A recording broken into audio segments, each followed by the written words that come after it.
Return to Oz is a 1985 sequel to The Wizard of Oz and the source of most of my childhood nightmares. As part of my therapy to address my night terrors, I've been encouraged to face my fears and talk about why Return to Oz is actually a great movie.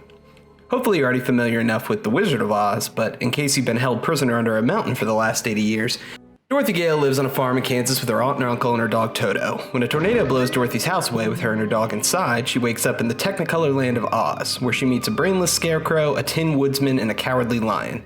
Together they travel down the yellow brick road to the Emerald City, avoiding the Wicked Witch of the West and her flying monkeys, until they can reach the reclusive Wizard of Oz, who is inconsequential to Dorothy's ability to return home to Kansas via a pair of ruby slippers. It's fun, it's magical, and it's one of the most iconic films of all time.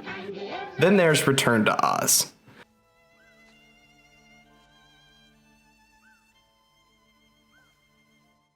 The movie picks up 6 months after Dorothy's return home to Kansas. She's become severely depressed, while her aunt believes she's suffering some kind of psychotic break from reality.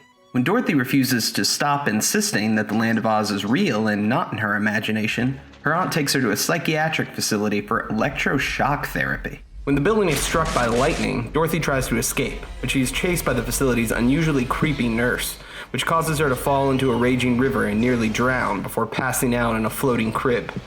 When she wakes, she finds herself back in Oz, but things have changed radically since her last visit.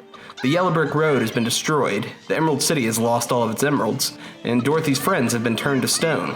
Return to Oz was released nearly 46 years after The Wizard of Oz, and shares no meaningful overlap with the original film and its stars or production crew.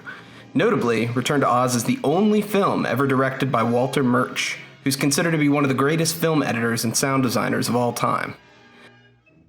I would have loved to have been in that pitch meeting. Mr. Murch, we hear you want to direct your first feature. That's great. What were you thinking? A sequel to The Wizard of Oz. Brilliant! We'll make billions off the children alone. Oh, it wouldn't be a children's film. Oh? Well, the original audience is much older now. I'm sure they'd still enjoy a nostalgic trip down the yellow brick road. Actually, the yellow brick road will be destroyed before the start of the movie. Well, I'm sure there are still plenty of whimsical adventures to be had in the Land of Oz. I'm thinking less whimsy and more existentialism. You're still an Academy Award-winning sound designer. I guess we could focus on the musical numbers? It wouldn't be a musical either. As a kid, I thought everyone had seen Return to Oz. It was a staple in my household, and I probably watched the VHS tape a dozen times. The movie was definitely scary, but I was so engrossed by the story and the suspense that it was hard to look away. But every time I've tried to reference the movie as an adult, all I get back is a confused lack of recognition. Only recently did I learn that Return to Oz was considered a complete failure financially, having debuted its 7th in the box office. The critical reaction was basically, meh, with the general consensus being that the movie was too creepy and bizarre for children. While my feelings toward Return to Oz are certainly biased by nostalgia, I can still admit it doesn't work as a traditional sequel. However, I think the movie stands on its own as one of the better fantasy adventure stories that exist. Here are all the reasons I love Return to Oz.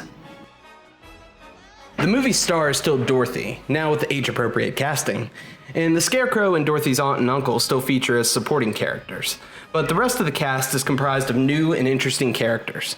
My personal favorites are Tick-Tock, the wind-up tin soldier, Jack Pumpkinhead, a living stick figure with a jack-o'-lantern head, and Princess Mombi, the evil witch with a gallery of interchangeable stolen heads. All of the characters are unique, though, and go beyond simply being corollaries to the original characters. Mombi makes for a more frightening and genuinely threatening villain, and her wheelers make the flying monkeys of the first movie look like cute household pets. The wizard of Return to Oz is the Gnome King, a much less sympathetic puppet master whose power isn't fakery. There is no man behind the curtain. This thing can move mountains, build itself a body out of rocks, and turn our characters into trinkets just for fun. Even Toto gets left behind in Kansas this time around and is replaced with Bellina, the sassy talking chicken. I've never been so wet in my whole life. Okay, maybe that one's not an improvement. But the rest are truly compelling characters that, in many ways, are improvements upon their corollaries in the original film. In The Wizard of Oz, it's not 100% clear whether Oz is a real place or somewhere Dorothy imagined. The film ends with Dorothy waking up from a dream, surrounded by townspeople who look suspiciously similar to the characters she met in Oz. But whether Oz was truly a dream world is mostly left open to interpretation. The recent prequel, Oz the Great and Powerful, takes the stance that Oz is very much a real place and not something Dorothy invented, since it existed before she was ever born. As does the insanely popular musical Wicked, which is told from the perspective of the Witches of Oz. However, Return to Oz runs with the implications of the Wizards of Oz's final scene that Oz is a creation of Dorothy, an imaginary retreat from the hardships of her life. The major conflict of the movie is whether or not Dorothy can leave behind her childhood coping mechanism of imaginary friends and places to face the bleak reality of the real world. So it makes perfect sense that both the adults in the real world and the villains of Oz want to take Oz and the characters who populate it away from Dorothy. She fights throughout the entire film to preserve her imaginary land and restore it to the same level of wonderment it held for her when she was younger. But when she's offered the opportunity at the end of the film to stay in Oz forever, she decides that she must return home, and instead leaves her fictional friends to run Oz. In the film's final moments, we see that Dorothy has learned how to suppress her imagination enough to function in the real world, while still keeping a glimmer of it to herself. Return to Oz is a well-crafted and deliberate movie, which shouldn't be a surprise given Walter Murch's track record. Everything we see and hear in the movie has purpose and meaning. It employs visual and audio symbols to connect the characters of Oz to the characters of the real world. Dorothy! While the production design makes Oz feel incredibly real and tactile, a unique characteristic amongst Oz adaptations. The performances in this movie are also less sensational than other Oz adaptations and feel authentic.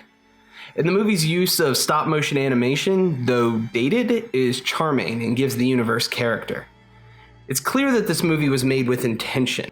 And while you can disagree with the intention of making a sequel to The Wizard of Oz that isn't a musical, it's hard to argue that Return to Oz didn't achieve what it was hoping to.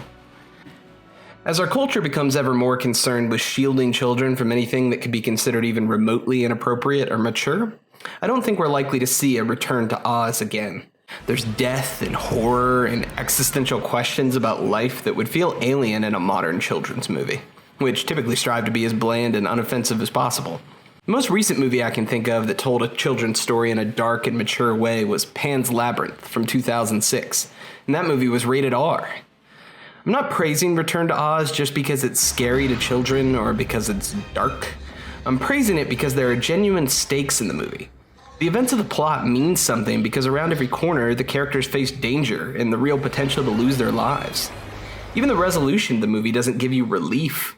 Unlike in The Wizard of Oz, where Dorothy wakes to find that everyone is safe and everything is back to normal, in Return to Oz, Dorothy finds out that the psychiatric facility actually burned down, killing everyone inside.